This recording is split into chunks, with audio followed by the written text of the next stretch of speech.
You are looking at Julian's pronunciation guide, where we look at how to pronounce better some of the most mispronounced words in the world, like this other curious word. But how do you say what you're looking for today?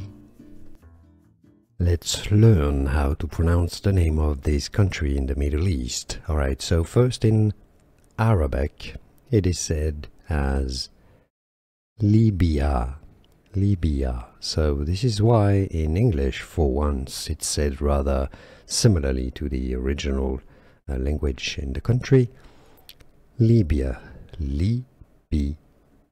With a stress on the first syllable here. Libya. It's easy.